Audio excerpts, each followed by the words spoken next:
aí, pessoal, tudo bem?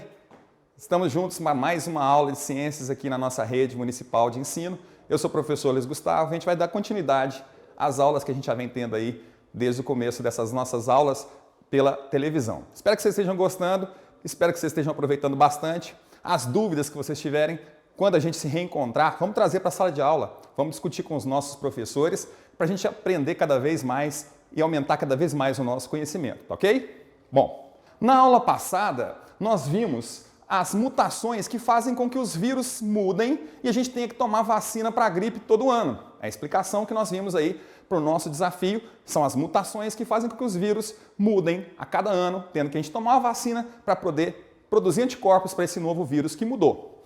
Vimos também a água, que é a substância mais importante para a nossa vida. A água faz parte do nosso corpo, chegando a quase 70% do corpo de um adulto. A água, no mundo, nós temos água em 3 estados, né? Líquido, sólido e gasoso. Estado líquido, nós temos os rios, mares, lagoas, não é? Represas. No estado gasoso, nós temos o vapor d'água, que está no ar. E em formato sólido, nós temos o gelo, que são nas geleiras. Vimos também que a água potável é a água que nós podemos beber, que está própria para o nosso consumo. Vimos também que nem toda água limpa, transparente, é uma água potável. Ela pode estar contaminada e pode estar poluída. Quer dizer, pode ter ali alguns organismos que transmitem doenças, bem como pode também ter alguma substância tóxica ou até mesmo venenosa. Vimos também que a água, apesar de ser uma substância imprescindível, super importante para a nossa vida, ela pode trazer algumas doenças que são chamadas doenças de veiculação hídrica. Essas doenças são transmitidas pela água ou alguns organismos, como é o caso do Aedes aegypti, o mosquitinho que transmite dengue, chikungunya e zika vírus, ele usa a água para colocar seus ovos. Portanto, a água ela é um bem muito importante, tem que ser cuidado por todos nós, ok? Bom, o desafio que eu lancei na aula passada, uma pessoa pode passar até 45 dias sem comer. E aí, você acertou quantos dias, no máximo, um ser humano consegue ficar sem beber água? Se você falou no máximo 5 dias, parabéns, você acertou. A gente consegue ficar 45 dias sem comer e sem água, e em 5 dias a gente morre. Provando aí que a água é mais importante até para a nossa sobrevivência do que a alimentação. Mas a gente tem que se alimentar bem, uma boa alimentação aumenta a nossa imunidade e a nossa defesa contra vírus, bactérias e outras doenças, ok? Hoje nós vamos falar sobre as propriedades da água. O que são propriedades? Propriedades são características que a água tem que fazem da água ser uma substância muito especial no nosso planeta. Primeiro, a água é chamada de solvente universal. O que é um solvente? Solvente é uma coisa que dissolve a outra. Vou dar um exemplo.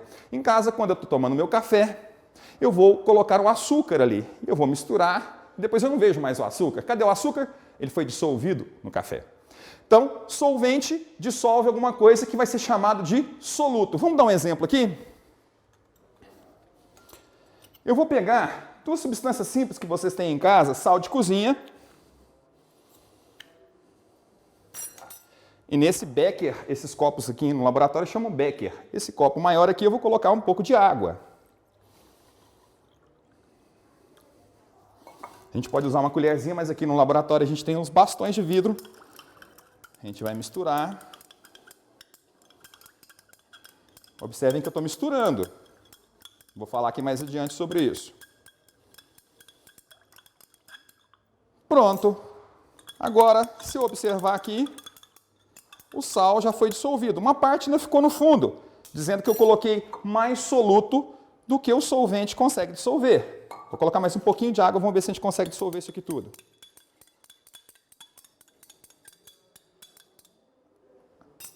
Pronto. Agora, eu tenho aqui um copo que parece que está com água, mas tem água e tem sal. Então, nós temos 2 substâncias, sendo que uma está dissolvida na outra. Quem é o solvente aqui? A água, que dissolveu o soluto, que é quem? O sal. Então, aqui eu tenho uma mistura, onde eu tenho água como solvente e o sal como soluto. Continuando. Algumas coisas vão alterar a característica e a facilidade de uma solução, como a gente viu aqui. Aumentar a quantidade de solvente é uma. Outras coisas que você em casa, amiguinho, deve ter observado. Vamos pensar aí de manhã cedo, a gente vai tomar café, a gente pega o copo de leite e vai misturar o achocolatado, né? Quando eu misturo achocolatado, me responda aí em casa, amiguinho. Qual leite vai dissolver o achocolatado mais rápido? O leite quente ou o leite gelado? Acertou quem respondeu leite quente? Por que o leite quente dissolve mais rápido o achocolatado? Porque as soluções são alteradas pela temperatura. Aumentando a temperatura, eu aumento a solubilidade e é mais fácil dissolver então o achocolatado no leite quente do que no leite gelado, no leite frio, tá? A pressão e a agitação, como a gente viu aqui, misturando, né, agitando a solução, também facilitam com que haja o processo de solubilização de um soluto dentro de um solvente.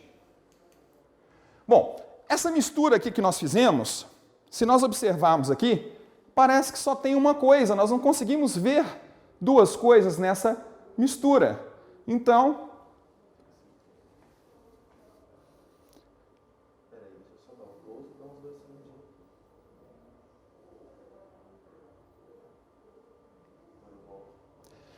essa mistura, onde eu não consigo identificar mais quem é solvente e quem é soluto, eu vou chamar essa mistura de mistura homogênea.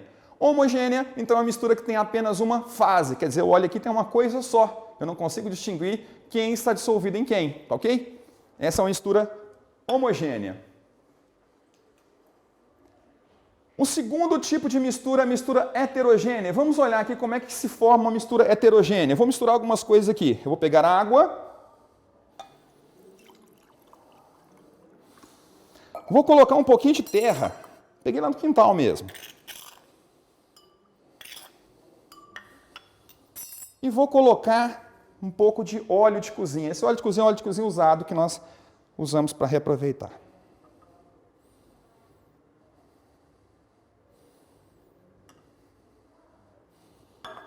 Vamos ver aqui. Nessa mistura, nós podemos ver claramente que a terra foi para o fundo, a água ficou nessa fase intermediária aqui no meio e em cima ficou o óleo. Eu posso até misturar isso daqui, você pode estar falando assim, professor, mas o senhor não misturou, vamos misturar um pouquinho aqui. Se nós pararmos e a gente deixar essa mistura em repouso, vai acontecer exatamente o que estava no início. A água vai ficar no meio, o óleo em cima e a terra, por ser mais pesada, vai para o fundo. Aqui, claramente, eu consigo ver uma, duas, três fases. Por isso, é chamado de mistura heterogênea. Vamos lá. O que é um líquido miscível? Líquido miscível é um líquido que se mistura em outro. Vamos fazer uma experiência aqui para ver dois líquidos miscíveis, um líquido que mistura em outro? Vamos lá? Vou pegar aqui mais um pouquinho de água. Vou colocar nesse becker. Pronto. E vou pegar um pouco de álcool.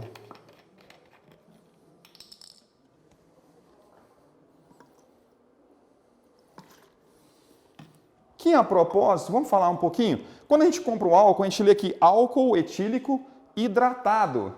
Hidratado, hidro, quer dizer água. Se ele é hidratado, aqui também, além de álcool, contém o quê? Água.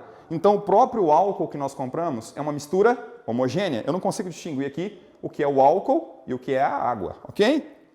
Então, nesse caso nosso, nós misturamos álcool e água e eu tenho aqui mais uma solução homogênea. Eu não consigo verificar aqui a parte álcool e a parte água que está fazendo parte da minha solução.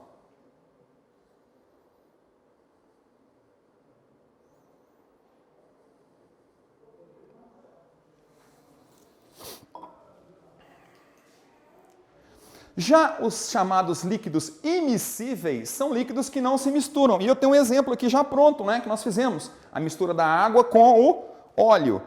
Nós podemos ver aqui que são dois líquidos, porém esses líquidos não vão se misturar. Nós podemos fazer várias experiências em casa com substâncias que se misturam e substâncias que não conseguem se misturar. Quando os líquidos se misturam, são chamados miscíveis. Quando não misturam, são chamados immiscíveis, como é o caso do óleo e da água. Bom, a gente viu como é que faz para misturar. E para separar, amiguinho, como é que será que a gente faz? Já pensou em casa? Uma coisa a gente faz normalmente em casa, principalmente você de manhã cedo, na hora que a mamãe, o papai ou a pessoa que está aí com você vai fazer o café da manhã e nós temos que fazer a água passar por um filtro. Vamos ver aqui então, no nosso laboratório. Nós temos algumas substâncias.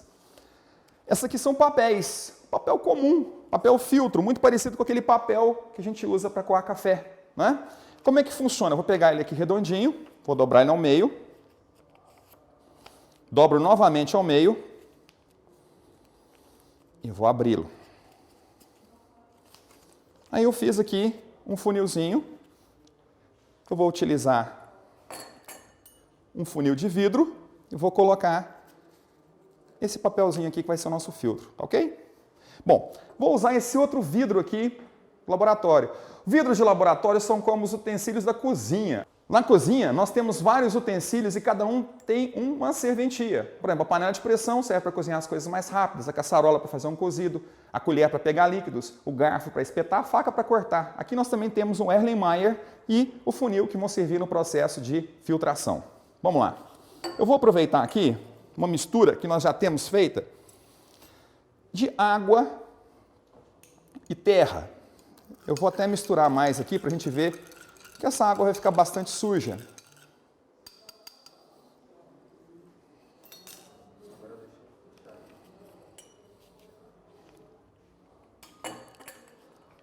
Nós vamos agora depositar esse líquido aqui através do nosso filtro, para fazer um processo chamado de filtração. A água está suja ali em cima. Nós vamos ver aqui que ela vai cair embaixo, sem uma grande quantidade de partículas de sujeira de terra que estavam inicialmente na água. Dá para comparar aqui a cor das duas águas, né, dos dois líquidos aqui. O que está sendo filtrado e o líquido que está saindo ali embaixo. Esse processo é chamado de processo de filtração. Vamos ver outro processo que é utilizado, inclusive, na produção do álcool, que a gente acabou de utilizar, do álcool que é utilizado, por exemplo, nos nossos carros, das bebidas alcoólicas chamadas destiladas. É o processo de destilação. Como é que funciona o processo de destilação? Nós podemos fazer uma experiência simples, né? Nós vamos molhar o dedo, eu vou molhar o dedo aqui na água e passar na minha pele. E eu vou molhar o dedo no álcool e vou passar na minha pele. Pergunta para você, amiguinho inteligente, qual dos dois aqui vai secar primeiro, o álcool ou a água? Claro que é o álcool. O álcool evapora numa temperatura muito mais baixa do que a água. A água evapora a 100 graus, o álcool evapora a uma temperatura mais baixa. Sabendo disso, nós podemos então separar o álcool da água fazendo um processo de destilação. Eu vou colocar um calor, vai ferver. Quem vai ferver primeiro? O álcool, que ferve numa temperatura mais baixa e evapora. Depois a água, e eu consigo então separar o álcool e a água. Esse processo é utilizado quando eu tenho a cana-de-açúcar produzindo aquele caldo, e naquele caldo nós vamos separar o que não é álcool do que é álcool, e aí nós vamos utilizar esse álcool para diversos fins, como é o caso desse álcool que nós temos aqui no laboratório. Tá ok? Vamos para outro processo. Decantação. Decantação, eu até deixei aqui, é um processo da gente deixar essa água repousando, e aí o que é mais pesado, logicamente, vai para o fundo, e o que é mais leve, no caso, fica por cima. Vamos aqui então, só para a gente ver um pouquinho. Aqui eu tenho uma solução de água e terra. E esse outro aqui é a mesma solução, que eu já deixei há alguns minutos aqui, decantando.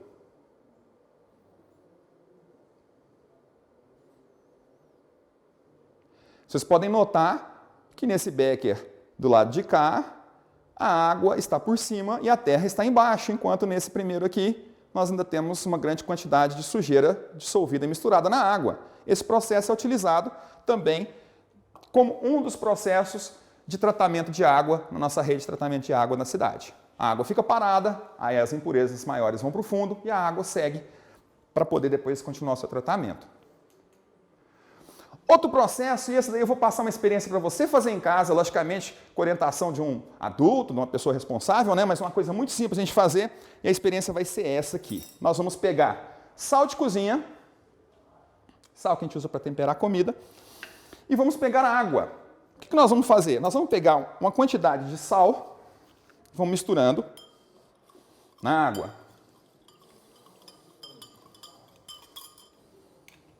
Vou tirar aqui.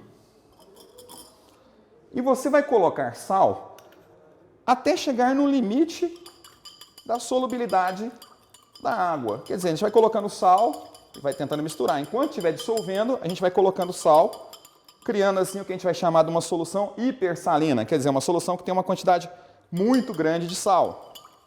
Mas nós temos que dissolver, misturar bastante, para a gente não enxergar esse sal na água. Pronto.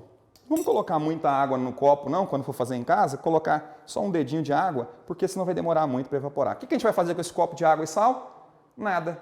Nós vamos deixar ele num canto, isolado, né? E vamos observar o que vai acontecer. Aproximadamente daqui uma semana, vamos ver se na semana que vem essa água evaporou. E nós vamos ver que o que vai acontecer é que a água evapora, mas o sal vai ficar todo cristalizado lá no fundo. Esse processo é chamado de evaporação e ele é feito lá nas salinas, que são os locais na praia onde são produzidos o sal grosso e o sal que vai ser processado depois como sal refinado. Esse sal ele é obtido da seguinte forma: represa-se uma quantidade de água do mar, quer dizer, pegam a água do mar e colocam em umas piscinas rasas na beira da praia, deixa essa água evaporar com a própria luz e calor do sol, e aí depois recolhe-se o sal grosso que está lá para ser processado e chegar na nossa casa para a gente utilizar na culinária. Tá? Esse processo de evaporação, então, a água evapora e aí deixa a parte sólida que fica ali, que é o sal. Bom, vamos resumir então o que a gente viu na aula de hoje? Nós vimos primeiro o nosso desafio. A gente consegue passar 45 dias sem comer e sem beber água, 5 dias. Nosso organismo precisa de água, nossas células, que são as unidades que formam cada parte do nosso corpo, elas são compostas na sua maior parte de água, então a água é vital, 5 dias a gente morre. Vimos também que a água é um solvente universal. O que é um solvente universal? Uma substância que consegue dissolver uma grande quantidade de outras substâncias. Vocês conhecem mais solventes? Eu conheço. A acetona, que vocês meninas e a mamãe usam para dissolver o esmalte, não é? O thinner, que o papai usa para dissolver a tinta na hora que vai pintar alguma coisa. Então são solventes, tá? Nós vimos as soluções, que são as misturas que acontecem entre solvente e soluto. Nós vimos que tem soluções aí que são homogêneas, misturas homogêneas onde eu não consigo diferenciar o que está misturado. Vimos as heterogêneas, onde nós observamos mais de uma substância ali como água e óleo. E vimos também que tem líquidos que se misturam, são os miscíveis, e líquidos que não se misturam, como água e óleo, que são chamados líquidos imiscíveis. E vimos também alguns métodos de separação de mistura, como a decantação, como a filtração, como a destilação, tá? Vou deixar o desafio para a próxima aula. O desafio nosso é o seguinte: por que que o gelo boia na água, sendo que gelo é feito de água? Você que é esperto aí, semana que vem a gente está junto de novo. Espero que você tenha gostado da aula de hoje. Um grande abraço e até lá!